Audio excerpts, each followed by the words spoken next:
On this invigorating episode of Mythbusters, we're turning the heat on 3 frosty Alaskan fables. This is perfect for an Alaska adventure. Adam and Jamie prove this is no country for cold men. Oh, great. We got a Yeti outside. As cabin fever takes its toll, I've just had the worst state of sleep I've ever had in my life. Tory, Grant, and Kari see if hitting the gas might lessen the damage caused by Alaska's scariest roadkill.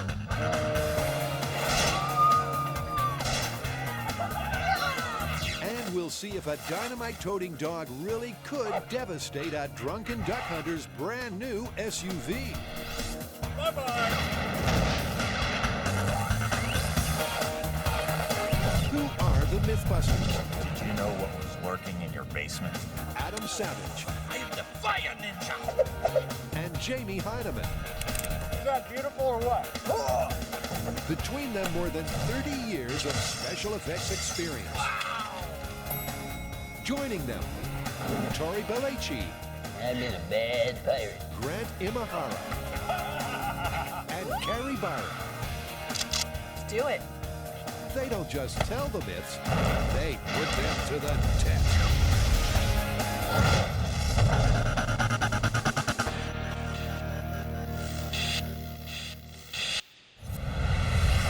That is an iceberg. It's really cold here, but it's also really beautiful. This place has a mythology all its own. So we've got a full hour of Alaska myths. Tourism types up here market the 49th state as the land of intensity. It's twice the size of Texas, so we figure it's big and intense enough to handle some high-impact myth-busting. Like most of our favorite myths, this one involves some drunken friends and explosives. You got a group of drunken friends, one of whom's just bought a brand new SUV, and they all decide that they want to go duck hunting with their dog. Except there's nothing around them but a frozen lake, and no duck is going to land on a frozen lake, so they need to make a hole. One of them offers up a stick of dynamite with a 20-second fuse to make a big hole, and throws that stick of dynamite as hard as he can. I can see what's coming. The dog, following its natural impulses, chases after that stick of dynamite, catches it, starts ferrying it back to the guy under the brand new SUV. Uh-oh. The dog, the dynamite, and the SUV go boom! The SUV goes down to the bottom of the lake, and the guy who owned it is still making payments. This not-so-urban myth surely stretches the bounds of human stupidity. My sympathies are all with the dog, though you must admit, it's as funny as hell. But maybe it's too funny to be true. As Jamie and Adam set off to find their frozen lake, it's worth noting that this folktale is almost as old as dynamite itself. Over 100 years ago, Australian author Henry Lawson wrote a comic story along very similar lines. He called it The Loaded Dog, and needless to say, he made the whole thing up. Still, we can't assume it couldn't happen, and that's enough reason to put it to the test. The first thing we obviously needed was a frozen lake, and the researchers found us one here in Alaska behind me. This snowfield you see is in fact Fisher Pond, a man-made lake, which means there are no fish for us to kill, with a nice coating of rock-hard ice on top. The ice on the pond is too thick to dig through, and that supports the myth. But can it support a 2-ton truck? Okay, here we go. Orson Smith and his fancy ice drill should give us a quick answer. Fans of slapstick should appreciate the breakthrough moment. Whoa! That's a hell of a thing. The ice core cracks up as it's bashed loose. Look at that. Put back together, it's 1.5 feet thick. So it's got vertical crystals that make it really stronger than average. So it's safe for us to drive our SUV out here. Yes, All yes, right. I think so. Good. That'll hold a lot more than that SUV weighs.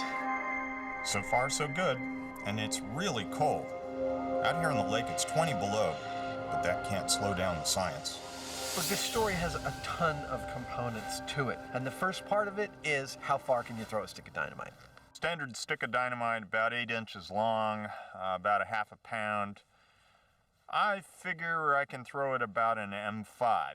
which is 100 feet. That's how we measure things, Adam and I. Remember, kids, this isn't real dynamite. We would never throw real dynamite, and neither should you. All right, Jimmy. I want you to put your chi into this thing. That's it. Go! 9. Jamie's toss is up over the 100-foot mark. Now it's Adam's chance to prove he's got the mojo of the throw, Joe. Those look to be about the same. 2 hefty, manly throws with an average distance of... 125 feet. Okay, time to bring out the dog. This is Rudy, a young black Labrador. Puffing, drooling, and full of running, he's a born retriever, making him the perfect candidate to try to cover the distance there and back before the 20-second fuse fizzles out. The myth is about a black lab that retrieves a stick of dynamite. That's what Rudy is. As you can see, he's raring to go. He really wants to retrieve that stick of dynamite. And has no idea what he's signed up for. Now, we've got to get another myth started.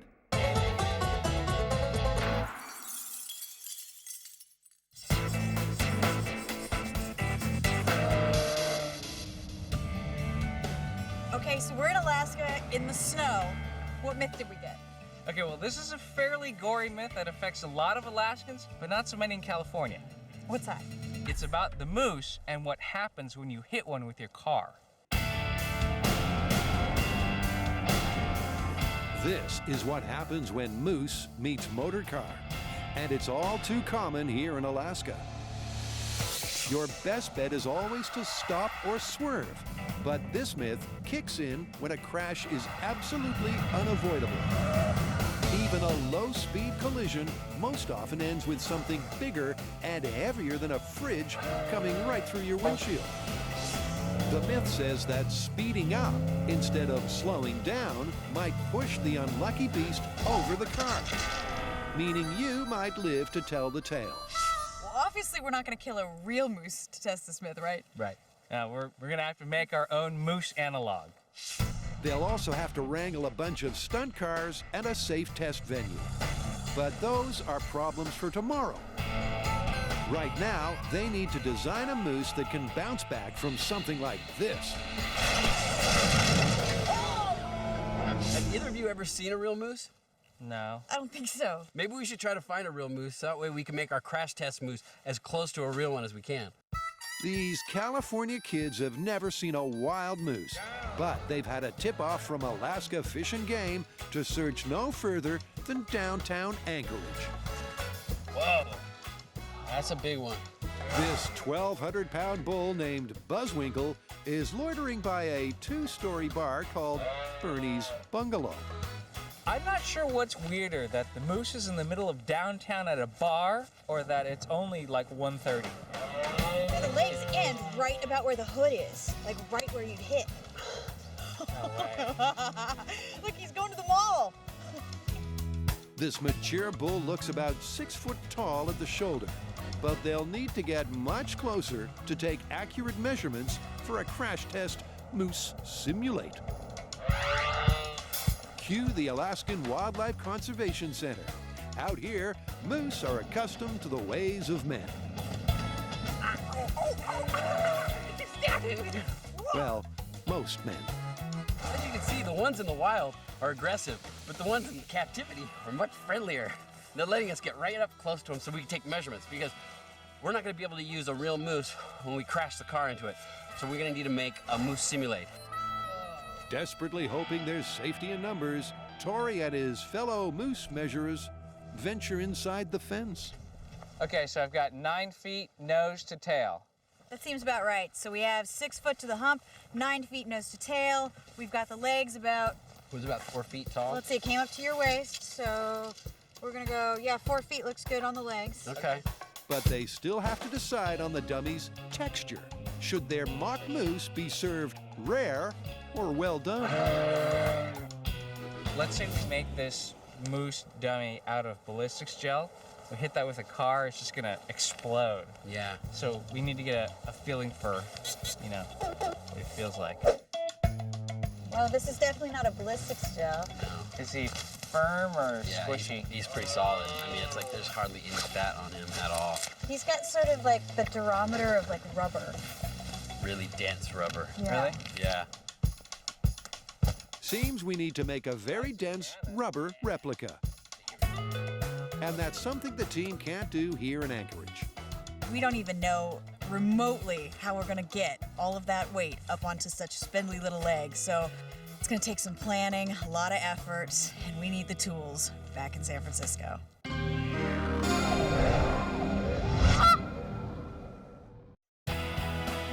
Alaska really is a land of intensity. The wilderness, the wildlife, and the winters.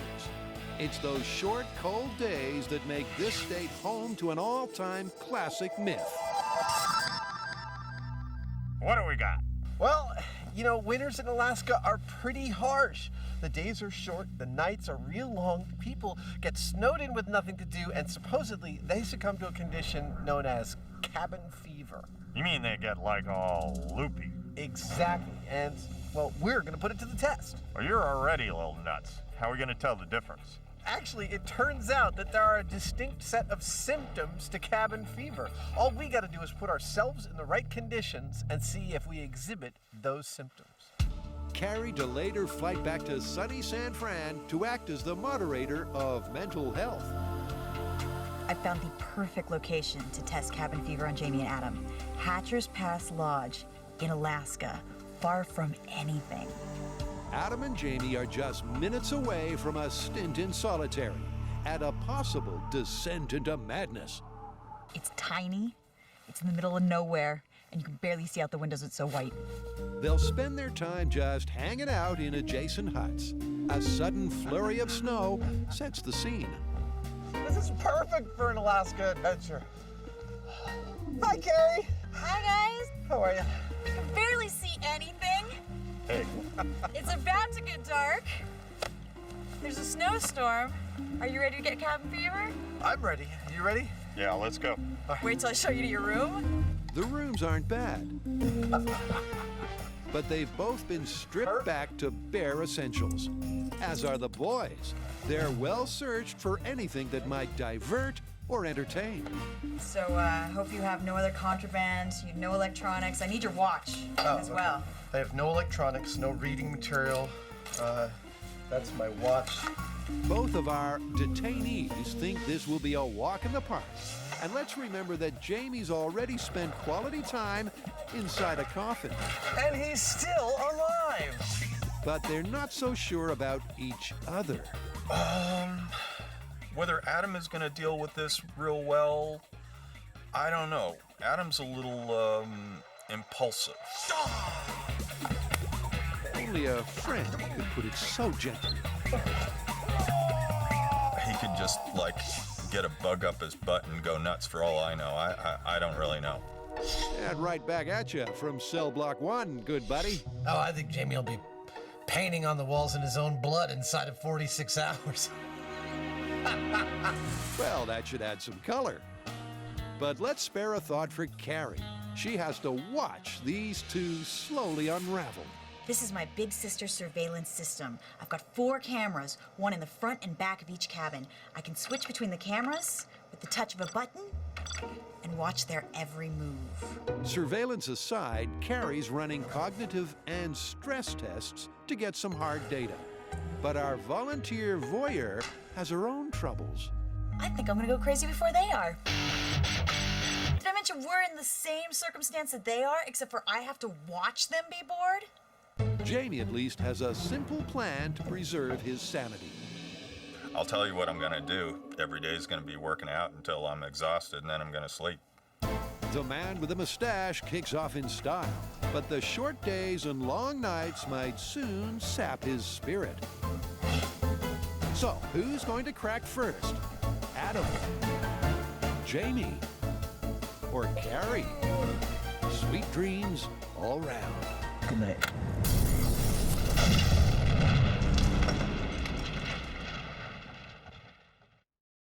Kari, Tory, and Grant are testing a myth that says speeding up your car might prevent this potential Alaskan roadkill from killing you. Back in San Francisco, Kari's been on the net looking for inspiration. And believe it or not, she's found a thesis by a Swedish man on how to build a giant rubber moose.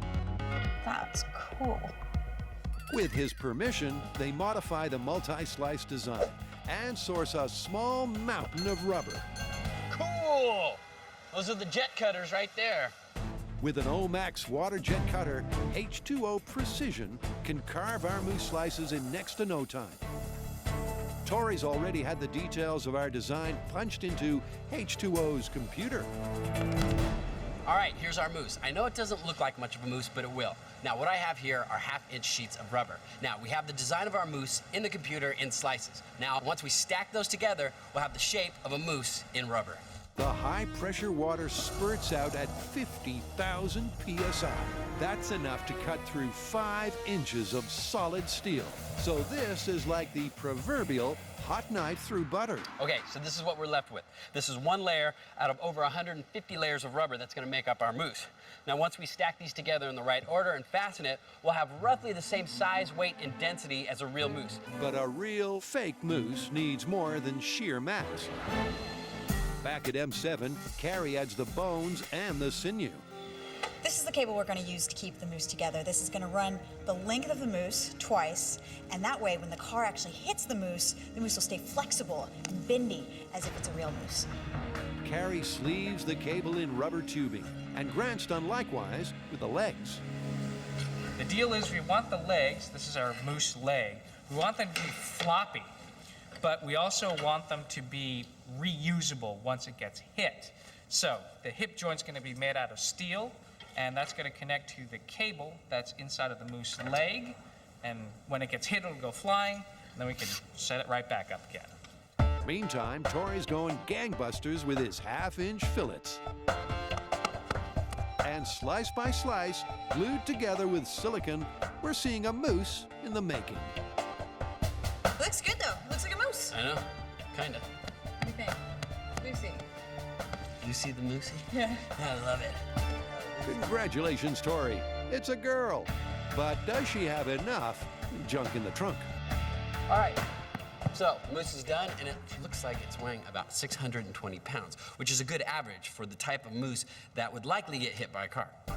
Big giant moose antlers. You'll notice we're not adding these to our final crash test moose, and for a few very good reasons. First of all, 2/3 of the adult moose population, female, don't have antlers. Secondly, most of the moose that get hit are calves, don't have antlers yet.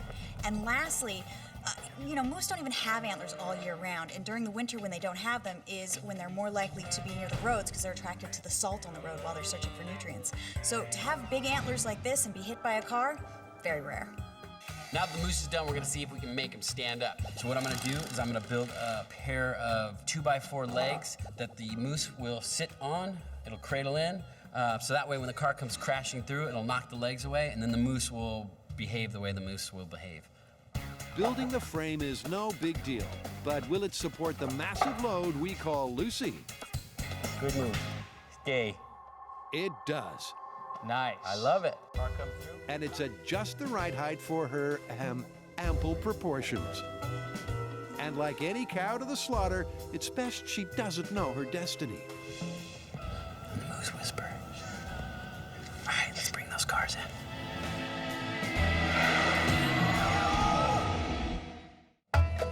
Adam and Jamie are freezing their facial hair on an icebound Alaskan lake. They're testing the myth that a committed canine could cause a hunting party to sink to a new low. And for test 1, it's time to put the shaggy dog part of this story under the Mythbusters microscope. So the myth states that the guys used a 20-second fuse on their stick of dynamite. Now the question is, can a dog, from a cold start, run to 125 feet, fetch a stick of dynamite, and come on back in under 20 seconds? And that's what we're about to answer with Rudy. Of course, for this test, they swapped the dynamite for a rubber ball. But you get the idea. We got our starting line, we got the target pylon over there. let's just throw the ball a few times and I'll time it. I'll bet you can throw it to where he gets it right about at that pile and it comes on back, and we'll just see how long that takes. It sounds simple, but remember that Rudy is not only skidding around on slippery ice, but it's 20 degrees below zero. Good boy. You'd think he'd get slower and slower, but each successive fetch and return reads the same on Adam's stopwatch, 16 seconds. So far, the idea that the dog could actually get the stick of dynamite and bring it back is looking really good. It's totally doable as far as the myth is concerned. This whole myth is falling nicely into place, perhaps a little too nicely. Here comes the bit where we try blasting a hole through the ice, Thanks, guys. sinking this car with one stick of dynamite. You know, we broke out of jail with a single stick of dynamite during the Western Myths episode. Or at least tried to. Well, the jail's still there. The jail is definitely still there. After watching that, I can't see this doing enough damage to the ice to sink this SUV. I don't think it's going to do it, but it might. Yeah, it might. And just in case the car ends up at the bottom of the pond, heavy chains are latched onto the chassis. So far, the Alaskan Myth is looking pretty good. The dog did his job real well, but now it all comes down to this. If one stick of dynamite can't sink the car, it's busted. And now back to the myth designed to separate Adam and Jamie from their fragile faculties. Day 2 dawns on our cabin fever test, though it should be noted that a midwinter Alaskan sunup kicks in around 10 a.m. Good morning. It is the morning of day 2. I've had a reasonably fitful night of sleep. I had some really weird dreams. I dream I'm in a plane and slowly crashing down on a street in San Francisco. And I'm way up at the cockpit, and I turn to everyone and I say, listen, I don't think this is a real plane crash, because I happen to notice that I'm not wearing any pants. And whenever I'm not wearing any pants, it's probably a dream.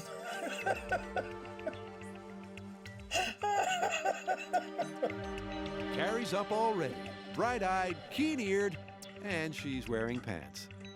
It's early morning, and this is actually the first surprise, is that Jamie is still sleeping. He's an early riser. Usually he's up doing exercise and probably into the shop by 5 a.m. Adam, on the other hand, is just a beehive. Jamie does eventually rouse himself and starts the first of his 2 tests. The cognitive test aims to see if their mental faculties decrease over time. The saliva test is a stress indicator, but to get a fair reading, you can't eat or drink beforehand. Oh, you know what though? I think he just took a drink of water right before he took this test. So this and, trust me, many spit tests to come count for nothing. Spit reading of 35. This is the morning of the second day, so apparently I'm pretty relaxed. Shame we can't say the same for Kari. But biometrics aren't the only indication of who is or isn't stressed and bewildered. Hap Wurlitzer owns these cabins, and he's come real close to misplacing his own marbles through many a long winter. It happens to everybody in Alaska, including me. What would you consider the symptoms? Well, it's probably being on edge, irritability, angry-looking eyes, forgetfulness. What's going on? And sleeping extra time in the cabins. So now we know what to look for. Jamie's already a pinup boy for symptom number 4. Next door, Adam can't stop fidgeting. Adam's body language at the moment shows that he's sort of antsy. Oh, he's going for the coat hanger. I knew he would make something with the coat hanger. I would totally make something with the coat hanger. Desperate times call for desperate diversions. Adam's building a fancy desktop toy from his one potential plaything, a wire coat hanger. I've spent some time making a little whirligig here out of one of the 2 coat hangers I found on the rack. Meantime, the big news from cabin 2 is that Jamie's sitting up. I think Jamie has reached full Buddha. He has not moved in an hour. Before day's end, both boys find time to write in their journals, then repeat their cognitive and spit tests. 123? What are you, crazy? Look at this. Okay, just forget the stress test. What we all need here is a timeout and a nice nap. As the sun sets, it's hard to say if either one technically has cabin fever. The boys say no, but Kari's unconvinced. She knows that every picture tells a story.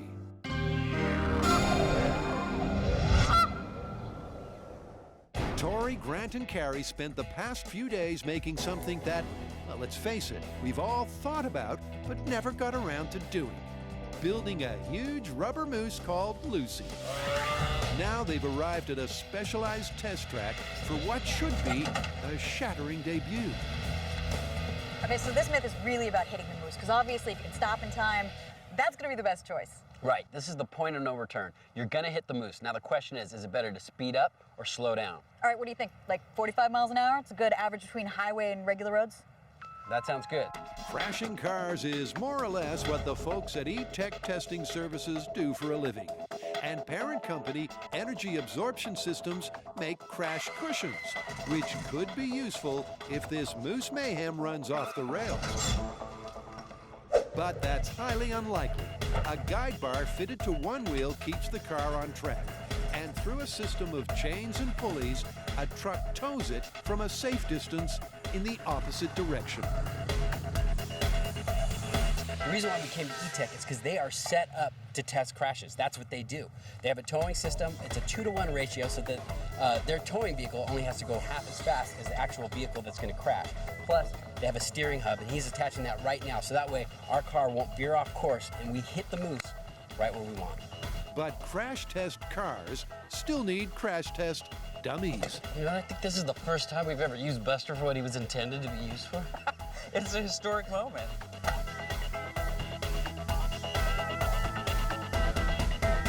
Use a chiropractor or maybe a socket wrench. I think he just needs to stretch a little. With Buster buckled up, we're ready for test number 1. Moose meets machine at 45 per. Am I excited? You better believe I'm excited. We just made a giant rubber moose, and now we're gonna crash cars into it. It doesn't get much better than this. This is the control test. 45 miles an hour, continuous speed into the moose. You guys ready? Starting in 3, 2, 1, go. Here goes the car! That's 20 miles an hour. 20 miles an hour. 30 miles an hour. 30 miles an hour. 40. Let it go! 45.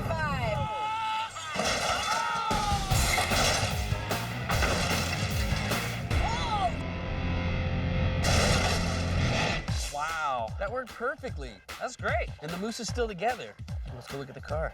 Oh my God, dude, that's exactly what the real moose hit looked like. Well, this is a good test then. Yeah, That's a great test.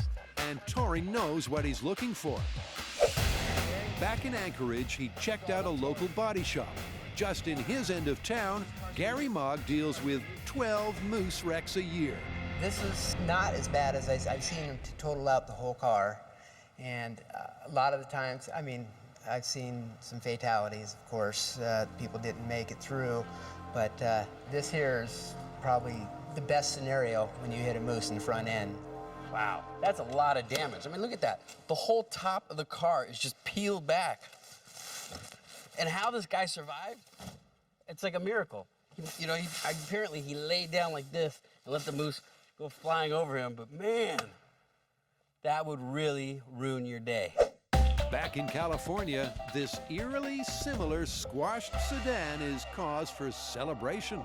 You gotta look at it from up here. The bumper's crushed in a little bit, but it traveled all the way over the hood. Look at that, like the hood's intact. That is a beautiful thing.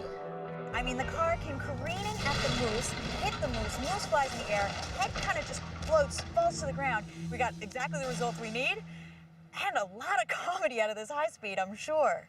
But we're not so sure. Aside from Kari, seems the only one to split her sides was Lucy. It's not pretty, and it's not over. Will speeding up or slowing down reduce the carnage? And just how many cars can we afford to wreck in the cause of sensible driving?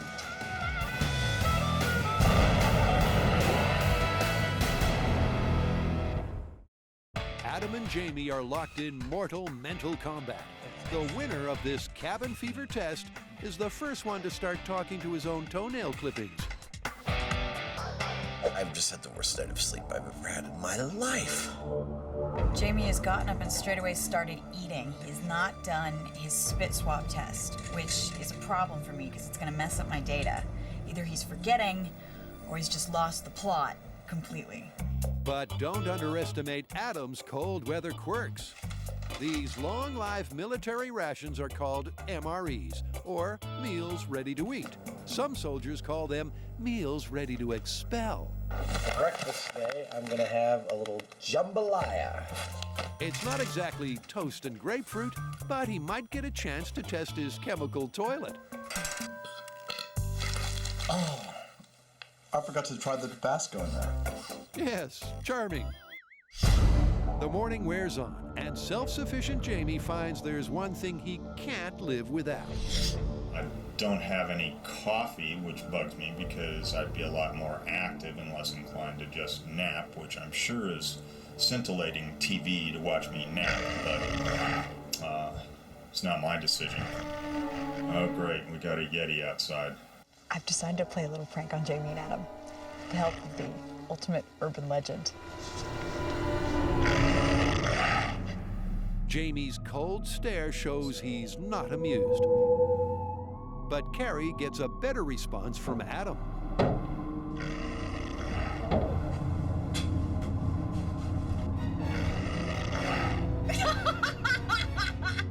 He's hiding in the bathroom from the Yeti. Sounds like Kari's the one who's ready to crack. I have to get out of here. But she has a remedy. For one crazy hour, Kari does everything worth doing on fresh white snow. And I mean everything. It's my best work yet. So far, Adam and Jamie have ticked every box and peed on every post in the Dynamite Dog story. 16 seconds. Now they need to see if one stick of dynamite really can break the ice and sink this car, which has exactly the same curb weight as the one in the Myth. There's something known as reflection, meaning that the blast can bounce off of the underside of the SUV and into the ice. The ice is brittle. I don't think it's going to do it, but it might. Well, guys, it's the moment of truth. It's time to put a stick of dynamite under this SUV and see what happens. Oh yeah, man. All of our facts so far are stacked up pretty plausible. This is the last link in the chain. Frank, do you have a stick of dynamite for us? Right here it is, the real thing. That is red and everything. That's perfect. Now, cover your ears and thank goodness you're not here on Fisher Pond. This is what happens when Mythbusters play with dynamite. Burn the hole! Almost nothing. Oh. The ice is slightly dented, the car is undented, and this myth is busted. I see a little dent there, and that's about it. Yeah, other than that, no damage. The dog would have been gone, but the truck's still here. Look, the ice that we're on right now is a good average thickness for a frozen lake that you'd feel safe driving an automobile out onto. So, based on what we've seen, we have to call it busted. Busted, but not beaten. We've all come a long way in the freezing cold to see a good old-fashioned truck sinking. And 24 pounds of dynamite packed inside these high-tech directional cones should do the trick. Well, it's clear from the hole pattern I see around the car that we've got a nasty case of ice gophers. These little varmints will bore their way around any vehicle they find on the ice to chew on it underwater. There's only one way to take care of them, and that's high explosives. Burn the hole! Burn the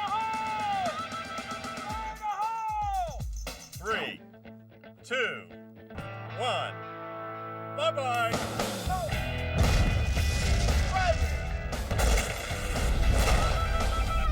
The ice ripples out like a liquid earthquake.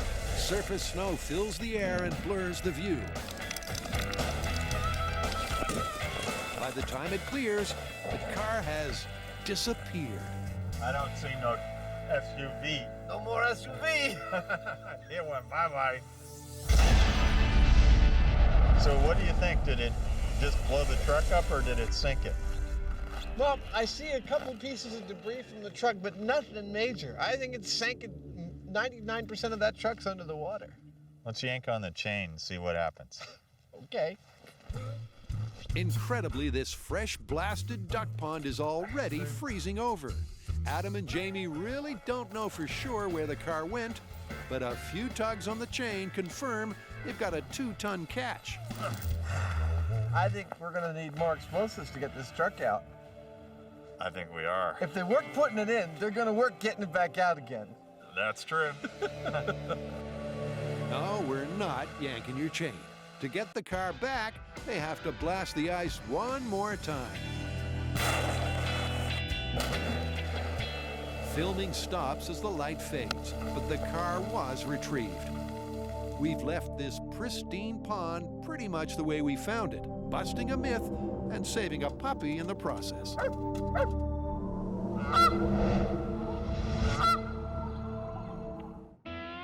They don't know it, but Adam and Jamie are just a few hours short of finishing their cabin fever experiment. Judging solely by the video evidence, it won't be a moment too soon. Well, the sun is out, and it's made it unfathomably beautiful out here. I don't know whether the sun is just about to set over the mountain there, or has just risen over the mountain there. I've already lost all my concept of time. And here's what's happened so far. They've been bored. They've slept. They've exercised. They've gone back to sleep. I napped the first day because I could. It was great. Get up when you want, go to sleep when you want. And by drinking just before the saliva tests, they've both ruined any chance of accurate stress data. Having just woken up from a nap, it's saying that my stress reading is 94. Hey, look. Okay, that's just scary. Meantime, Jamie's decided to hold a one-man convention and draft a new U.S. Constitution. Seriously. You know, it started because we started seeing T-shirts that says Savage Hyneman 08. The first thing that we'll do is relocate all politicians to employment on pork farms. And then we'll pretty much start from the ground up and try to come up with a system that actually works. You know, get people that run the country that are actually literate, things like that. This test has run its course, and Kari's ready to pull the plug. Adam's been both irritable and really restless. He's been pacing around the room.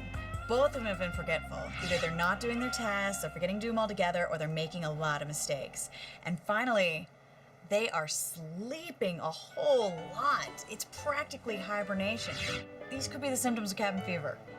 I've seen enough. I'm gonna bust them out.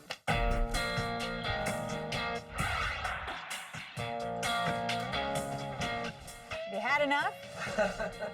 I've definitely had enough. This was far from the relaxing respite that I thought it would be. Now, let's see how Jamie coped with just Jamie for company. The worst part was the beginning. Off it being here because you're in a closed up room. Chances are you're not going to like it as much as if you had all the normal stimulus. Have you had enough? I'm just starting to get into it. I'm not sure what that proves, and I was a little off about it. But that being said, then I started to get into it. I craved the sound of a human voice. I missed my wife. I haven't been bored, but I have been really lonely. But the real question remains, did either one ever lose his fragile grip on sanity? The cognitive test results were too consistent to prove anything, and they both blew the spit tests. But Kari's kept a lookout for Hap's 4 sure signs. What's going on with me? Irritability. The mattress was terrible. Forgetfulness. Angry eyes. Oh, yeah. And excessive sleeping. Napping in the afternoon, napping in the morning. I love napping. All right, guys, how do you want to call this one? Well, based on the surveillance, you exhibited 4 out of 4 of the cabin fever symptoms, and you won. Yeah, but he's a robot. And I just got in. It was a long trip. I was tired. I think we could call this plausible. Plausible it is. Okay, plausible. Can I go back to the room now?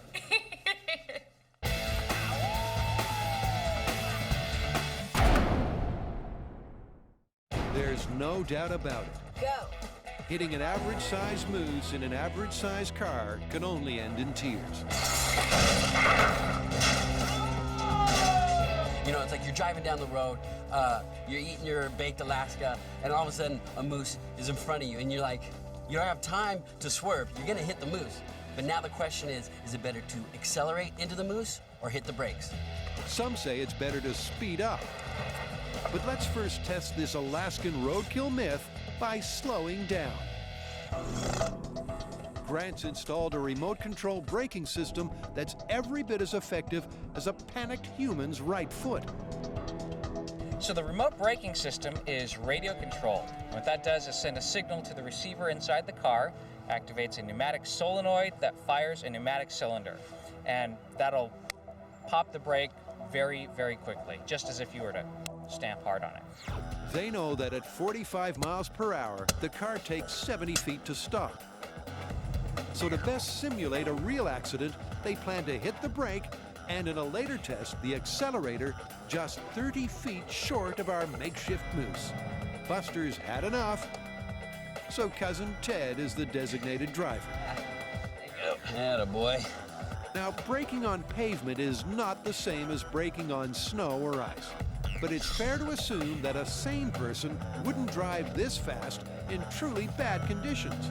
And anyway, a hit's a hit. We are ready to go. Grant will hit the brakes 30 feet before we hit the moose. Ready? Ready. In 3, 2, 1. We're going. Here it comes. All right, we're at 45.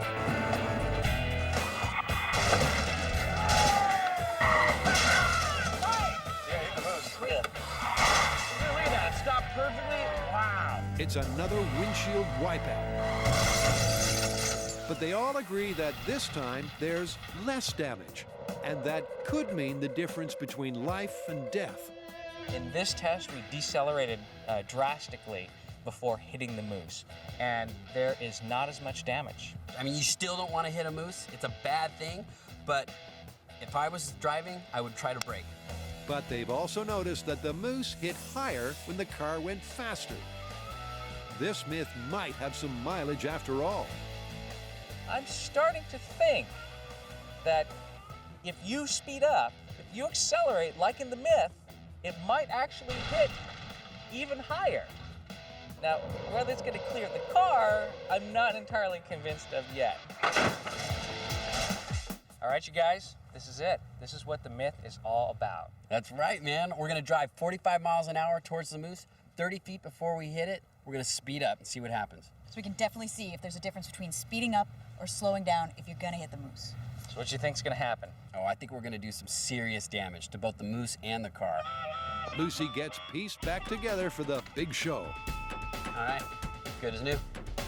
And fearless Ted gets dragged back behind the wheel. Snap out of it.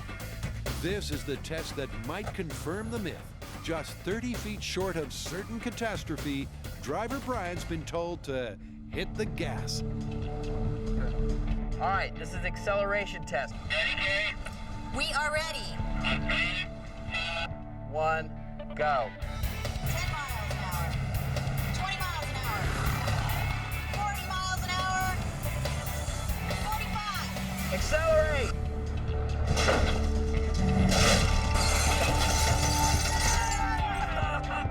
That was great. Wow! Did you see how high the moose got on that hit? It looked like it got higher than any of the other hits. Big damage. And look at the glass. It's sprayed all over. At the point of impact, the car hits 51 miles per hour. Oh my God, look. It broke the back window out. Oh. Wow! Dude, that moose flew higher than any of the tests. But it didn't clear the car. The side pillars are crushed, and the roof is peeled back like a sardine tin. Look at this. It totally bent the midsection of the car down. Look at the back seat. It went to the back seat. It went whoosh. So what do you think? Going faster doesn't look like it's a better tactic. Unless you want to get your car more damaged. I mean, you are accelerating. You're hitting with greater force. More speed is more energy. That's crazy. Myth busted. Myth busted. Busted. Just like all these cars. Okay, it's busted, but all these cars are mid-size sedans. What if your car is a low-profile coupe? The roof is lower, so Lucy might sail right over the top. But Kari's already made her mind up. Personally, I think people are watching way too many cartoons and getting their physics from Wile E. Coyote. I mean, when he goes off a cliff, he hangs there for a minute before he falls. I think they're seeing the moose gets hit, and kind of hangs there and then drops. It's just not possible. Well, let's see. This time, Brian's simple brief is to put his foot down all the way. This is full speed test. We're giving it everything we got. That's right, low profile car. This is it. All right, Brian, hit it. There you go. Oh my God. Oh dear. Oh my God, it's going so fast. There's sparks coming out. Oh my God.